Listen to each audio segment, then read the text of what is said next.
Today in Across the Fence, a program that serves the unique needs of cancer survivors. It's called Steps to Wellness.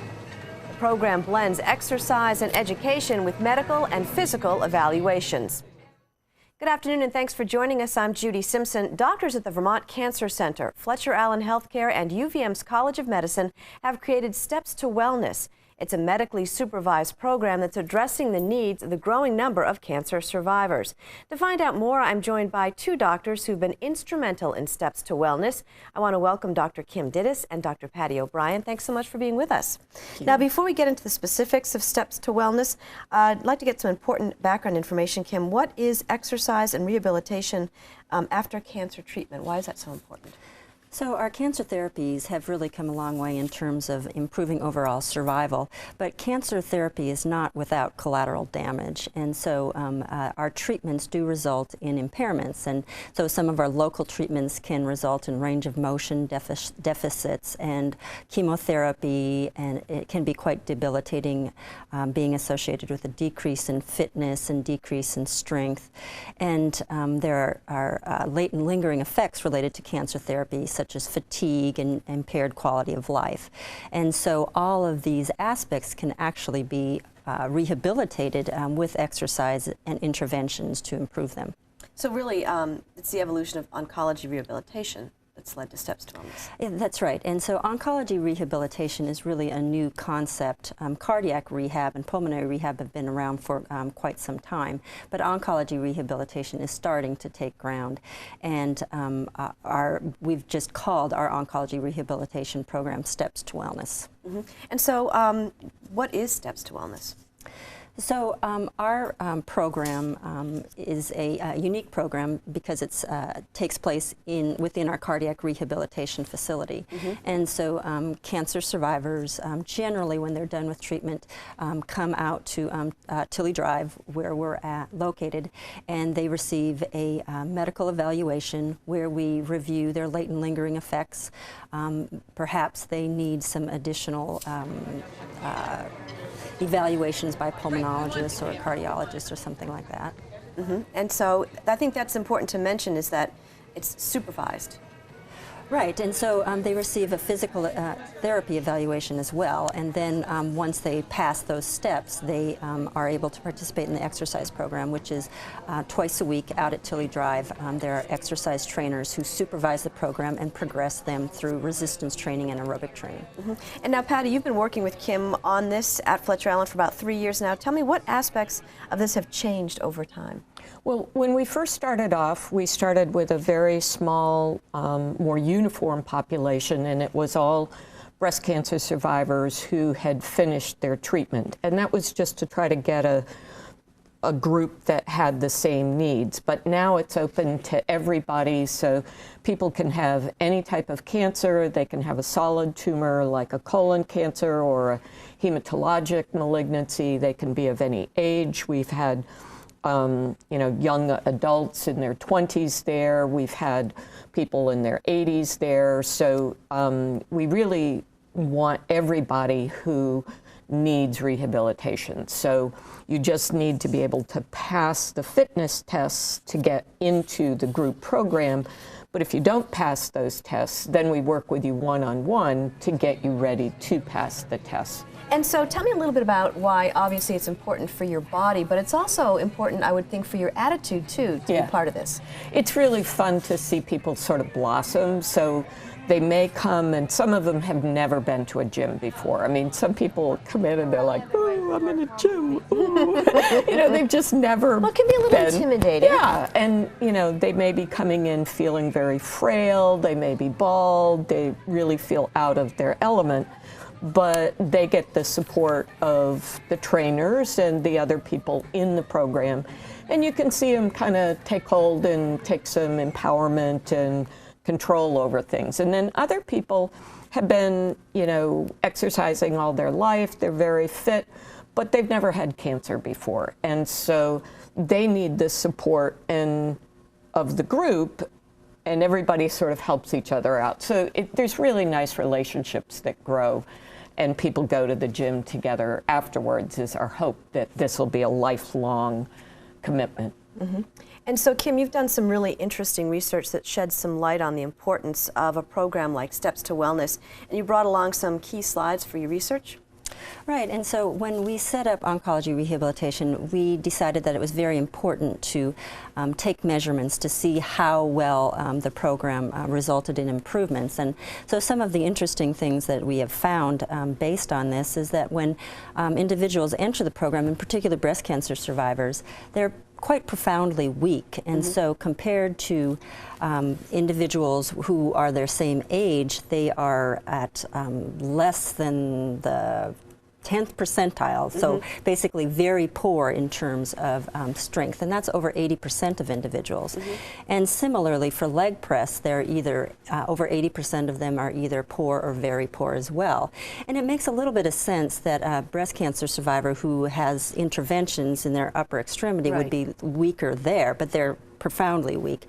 But also there's impacts on their legs as well. And there's some research that's going on at the University of Vermont that we've done with Michael Toth in his lab that looks at changes in muscle. So the myosin, a protein in muscle, seems to be modified in the setting of cancer and cancer therapy. And now we've expanded that study to look at the impact of chemotherapy that breast cancer survivors receive alone. And that's an ongoing study right now.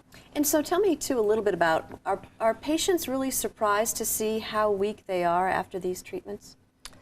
I think that intuitively they know that they're weak. We don't necessarily tell them that they're in the how weak they are.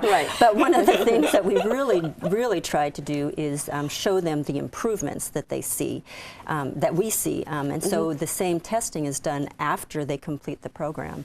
And we see that there's significant increases in their upper extremity strength and their lower extremity strength. And I think that's the really key important piece, is that they see that they're improving in terms of strength and aerobic capacity, and their fatigue is even less. And Patty, is that something that you notice too with patients, is that they maybe don't realize just how sick they've been and the fact that they can make the steps to come back and feel better about themselves? Yeah, I mean, I think that when we were sort of starting the program off, we knew that psychologically it would be important, but we didn't realize, or at least I didn't realize, how important that was going to be for people. That sense of, hey, I can do this, and oh, look at the progress I've made, and people get excited about it. It's really important for the group process that people support each other and just their own trusting their body again. And so how long does it take for these accomplishments to show up? Well, the program is 12 weeks long, but some people decide to stay in the program longer. So that after they finish the structured program, they may feel like they're not ready to go to a public gym yet. They may not have their hair back, or they just really like the supportive environment. And so they continue, and we've had some people continue for quite a long time afterwards. But the goal is to eventually get you to a public gym and get you committed to an ongoing healthy lifestyle. The measurements that we take, though, are at the 12-week mark. So those are the improvements that are within 12 weeks. And you've seen substantial improvement. Yep. And so, you mentioned that it's people of all ages that are taking part in this. Is it harder to measure success for someone who's a little older versus someone who's younger? Or it doesn't matter? I don't think it matters, because you're comparing them to themselves. So we find out where they are to begin with, and then they all make substantial improvements. And so this, obviously, we mentioned earlier in the program that for cardiac rehab, this it's been something that's been going on for a long time. Why do you think it's taken a while for it to be translated to cancer as well? I think there's some psychological and historical reasons for that, and that there didn't used to be as many people cured of their cancer. And so people didn't do these active rehab programs because you didn't have this huge survivorship population. The good news is most people are surviving their cancer now, and they're going to go on, and they need to live a good, long, healthy life. And you don't want them to go through all of this, cancer treatment to be a couch potato and have heart disease. You want them to be really healthy. So it's part of survivorship, and that's a whole new exciting thing. I was going to ask you about that too, because I think, you know, once people are in their treatment and finish their treatment, they think, that's it, I'm done. I don't want to come anywhere near hospital again. Maybe. It's actually just a little bit opposite, or, you know, what you wouldn't expect. When people are done, they tend to feel like they've been dropped off the face of the earth, because during treatment, especially during chemotherapy, they're coming very frequently, or radiation, it's like every day. Right. And so they're sort of surrounded by a very supportive individuals and environment, and after they finish therapy, we often ring the bell and, you know, are very excited for people, but individuals who are at that point aren't quite sure how to feel, because now they're not going to be coming to that supportive environment as often anymore, and they're not sure where to go from there. Well, that's interesting. So this really fills the gap. Yeah.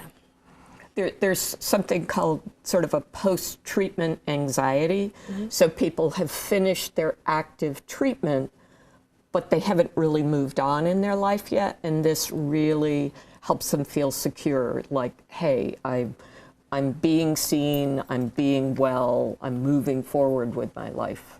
It's also a touch point for some individuals who may not have been exercising before to realize that, hey, this is the time when I need to start making some lifestyle changes. And also, too, let's mention again that it's supervised and the importance of that. Right, so they receive evaluations, and if they need extra interventions, they're seen, but then the exercise trainers are there to support them, but also then to progress the aerobic and the resistance training part of the intervention. And so let's talk a little bit about families, because if someone in your family has cancer, then you're right in there with them. And so what do you hear anecdotally from family members who have their loved one go through this treatment and then go into the rehab program and steps to wellness? I think I wish this had been around when I went through this, because I kind of had trouble figuring out how to get off the couch and get moving.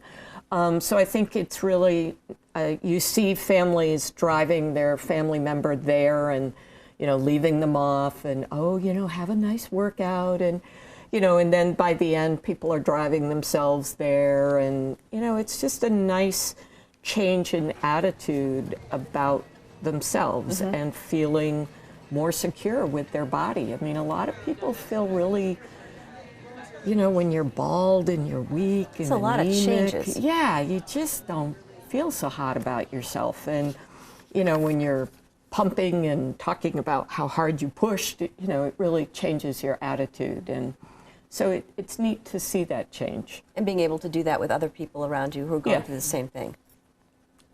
And so if someone is interested in learning about Steps to Wellness, or they want to make an appointment, what should they do?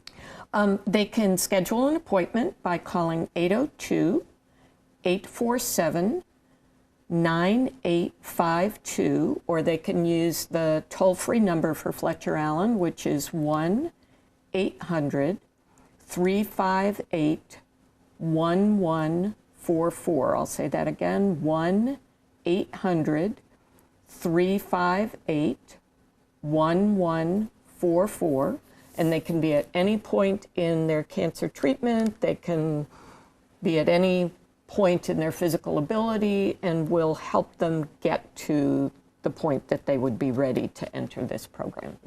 And Kim, tell us again just how important you think that this component is to a cancer survivor. So I think it's the next step in their healing, and one of the things that we didn't talk about is that there's growing evidence that being physically active actually decreases individuals' risk of having their cancer come back. And we know it also improves cardiovascular endpoints as well, and so I think it's critical for all of us to become more physically active. Okay. Well, I want to thank you both for joining me today. That's our program for today. I'm Judy Simpson. I'll see you again next time on Across the Fence. For a video copy of today's program, call toll-free 1-888-ATF-3430. Across the Fence is brought to you as a public service by University of Vermont Extension. and WCAX TV.